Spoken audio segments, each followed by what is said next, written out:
പോളണ്ടിൽ എന്ത് സംഭവിച്ചു? പോളണ്ടിനെ പറ്റി നീ ഒരു അക്ഷരം മിണ്ടരുത്, എനിക്കത് ഇഷ്ടമല്ല.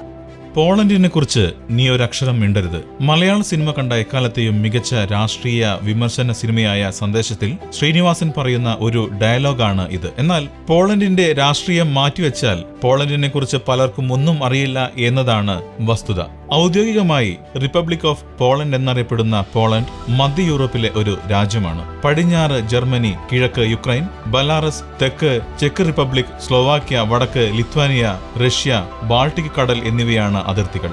ഡെൻമാർക്കുമായി സമുദ്രാതിർത്തിയുമുണ്ട്. എല്ലാവർക്കും സ്റ്റോറി ബുക്കിന്റെ പുതിയൊരു എപ്പിസോഡിലേക്ക് സ്വാഗതം. പോളണ്ടിനെ കുറിച്ച് നിങ്ങൾക്കറിയാത്ത 20 കാര്യങ്ങളാണ് ഇന്നത്തെ വീഡിയോയിൽ ഉൾപ്പെടുത്തിയിരിക്കുന്നത്.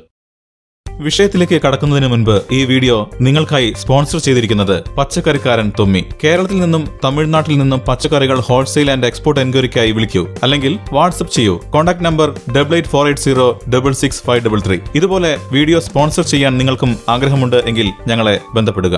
അപ്പോൾ തുടങ്ങാം. യൂറോപ്പിലെ ഏറ്റവും വലിയ 9ാമത്തെ രാജ്യമാണ് പോളണ്ട്. പോളണ്ട് ഒരു ചെറിയ രാജ്യമല്ല, ഇത് യഥാർത്ഥത്തിൽ വലിയ രാജ്യങ്ങളിലൊന്നാണ്. ഇറ്റലിയേക്കാളും യുകെയേക്കാളും വലുതാണ് പോളണ്ട്. പോളണ്ട് അഥവാ പോൾസ്ക എന്ന പേരിന് ഒരു അർത്ഥമുണ്ട്. പൊളാനി എന്ന ഗോത്രത്തിന്റെ പേരിൽ നിന്നാണ് ഇത് ഉത്ഭവിച്ചത്. അതായത് തുറന്ന വയലിൽ താമസിക്കുന്ന ആളുകൾ എന്നാണ് ഇതിന്റെ അർത്ഥം. പോളണ്ടിന്റെ ഭരണഘടന ലോകത്തിലെ 2ാമത്തേതായിരുന്നു. 1791 വസന്തകാലത്ത് പോളണ്ട് അതിന്റെ ആദ്യത്തെ രേഖാമൂലമുള്ള ഭരണഘടന അംഗീകരിച്ചു. പോളിഷ് എഞ്ചിനീയറായ ഇഗ്നസി ലുക്കാസിവിച്ച് ആണ് 1853 യൂറോപ്പിൽ നിന്ന് ആദ്യത്തെ ആധുനിക തെരുവ് വിളക്ക് അവതരിപ്പിച്ചത്. 2ാം ലോക മഹായുദ്ധ സമയത്ത് പോളണ്ടിന്റെ തലസ്ഥാനമായ വാഴ്സ ഏതാണ്ട് പൂർണ്ണമായും നശിപ്പിക്കപ്പെട്ടു. ഇന്ന് കാണുന്ന വാഴ്സ പൂർണ്ണമായും പുനർനിർമ്മിക്കപ്പെട്ടതാണ്. മാരി ക്യൂരിയെ എല്ലാവർക്കും അറിയാം. 2 വ്യത്യസ്ത ശാസ്ത്രങ്ങളിൽ നോബൽ സമ്മാനം നേടിയ വ്യക്തിയാണ് മാരി ക്യൂരി. അവർ യഥാർത്ഥത്തിൽ ഫ്രഞ്ചുകാരിയല്ല, പോളിഷ് ആയിരുന്നു. പിയറി ക്യൂറി എന്ന ഫ്രഞ്ചുകാരനെ വിവാഹം കഴിക്കുന്നതിന് മുൻപ് അവരുടെ പേര് മാരി സ്ക്ലോഡോവ്ക എന്നായിരുന്നു. പരമ്പരാഗത പോളിഷ് പൗരന്മാരുടെ അവസാന പേരുകൾ പുരുഷനാണോ സ്ത്രീയാണോ എന്നതിനനുസരിച്ച് മാറുന്നു. സ്കി അല്ലെങ്കിൽ സ്ക എന്നിങ്ങനെ അവസാനിക്കുന്ന പേരുകൾ നാമവിശേഷണം പോലെ പ്രവർത്തിക്കുന്നു. അതിനാൽ ഒരു പെൺകുട്ടിയുടെ പിതാവിന്റെ പേര് കൊവാൽസ്കി എന്നാണ് എങ്കിൽ അവരുടെ മകളെ കൊവാൽസ്ക എന്ന് വിളിക്കുന്നു.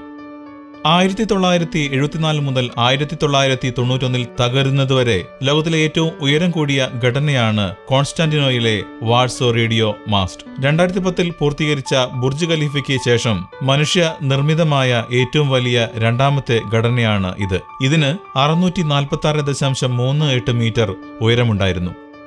ലോകത്തിലെ ഏറ്റവും വലിയ കോട്ടയായ മാൽബോർഗ് പോളണ്ടിലാണ്. 13ാം നൂറ്റാണ്ടിലാണ് ഈ കോട്ട നിർമ്മിക്കപ്പെട്ടത്. വീടിനുള്ളിൽ തൊപ്പി ധരിക്കുന്നത് പോളണ്ടിൽ പരുഷമായ പ്രവൃത്തിയായി കണക്കാക്കപ്പെടുന്നു. ആരുടെയെങ്കിലും വീടിനകത്തോ പള്ളിക്കുള്ളിലോ നിങ്ങൾ തൊപ്പി ധരിക്കുകയാണ് എങ്കിൽ അത് അനാദരവിന്റെ അടയാളമാണ്. സ്ത്രീയുടെ കൈ ചുംബിക്കുന്നത് പോളണ്ടിൽ ഇപ്പോഴും ഫാഷനാണ്. ലോകത്തിലെ ഏറ്റവും വലിയ കുന്തിരിക്കം കയറ്റുമതിക്കാരാണ് പോളണ്ട്. പോളണ്ടിലെ ഒരു ജനപ്രിയ കുടുംബ പ്രവർത്തനമാണ് മഷ്റൂമിംഗ്. വേനൽക്കാലത്തിന്റെ അവസാനത്തിൽ കാട്ടുകൂണുകൾ പറിക്കാൻ കാട്ടിലേക്ക് പോകുന്നത് പോളണ്ടിലെ നിരവധി ആളുകൾക്ക് ഒരു ജനപ്രിയ പ്രവർത്തനമാണ്. ഭക്ഷ്യയോഗ്യമായ ഒരു കൂൺ വിഷമുള്ള കൂണിൽ നിന്ന് എങ്ങനെ വേർതിരിച്ചറിയാമെന്ന് കുട്ടികളെ അവർ നേരത്തെ തന്നെ പഠിപ്പിക്കുന്നു.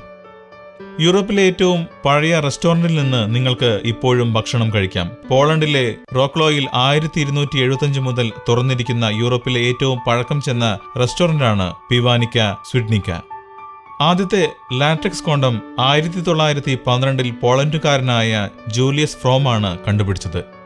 പോളിഷ് പഠിക്കാൻ അവിശ്വസനീയമാംവിധം ബുദ്ധിമുട്ടാണ്. ലോകത്തിലെ ഏറ്റവും സങ്കീർണമായ ഭാഷകളിലൊന്നായി ഇത് കണക്കാക്കപ്പെടുന്നു. അധിക ടെൻസുകൾ, അക്ഷരങ്ങൾ, ബുദ്ധിമുട്ടുള്ള ഉച്ചാരണങ്ങൾ എന്നിവയുള്ള ഭാഷയാണ് പോളിഷ്. പോളണ്ടിലെ ഒരു പ്രധാന പാനീയമാണ് വോഡ്ക.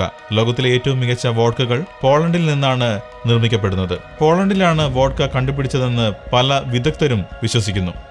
നമ്മൾ സാധാരണയായി വാഴപ്പഴത്തിന്റെ തൊലി കളയുന്നത് വണ്ണമുള്ള ഭാഗത്തു നിന്നാണ്. അതായത് വാഴക്കൊലയിൽ നിന്ന് പഴത്തെ വേർപെടുത്തുന്ന ഭാഗത്തു നിന്നാണ് എങ്കിൽ പോളണ്ടിൽ ഇത് നേരെ വിപരീതമായാണ് ചെയ്യുന്നത്.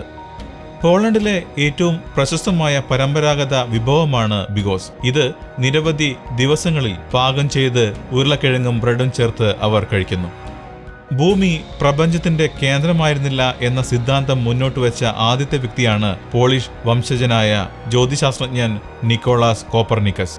പോളണ്ട് എന്ന രാജ്യത്തെക്കുറിച്ച് കേൾക്കുമ്പോൾ നിങ്ങളുടെ മനസ്സിലേക്ക് ആദ്യം വരുന്നത് എന്താണ്? അത് ഈ വീഡിയോയ്ക്ക് താഴെ കമന്റ് ചെയ്യൂ. ഈ വീഡിയോ നിങ്ങൾക്ക് ഇഷ്ടമായി എന്ന് കരുതുന്നു. ഇഷ്ടമായാൽ ലൈക്ക് ചെയ്ത് ഷെയർ ചെയ്യൂ. ഞങ്ങളുടെ പുതിയ വീഡിയോകൾ ലഭിക്കാൻ ഈ ചാനൽ സബ്സ്ക്രൈബ് ചെയ്ത് നോട്ടിഫിക്കേഷൻ ബെൽ ക്ലിക്ക് ചെയ്യുക. വീഡിയോകൾ ഫേസ്ബുക്കിൽ കാണാൻ സ്റ്റോറി ബുക്ക് മലയാളം എന്ന പേജ് ലൈക്ക് ചെയ്ത് ഫോളോ ചെയ്യൂ. അപ്പോൾ പുതിയൊരു വീഡിയോയുമായി വരുന്നതുവരേക്കും take care and good bye.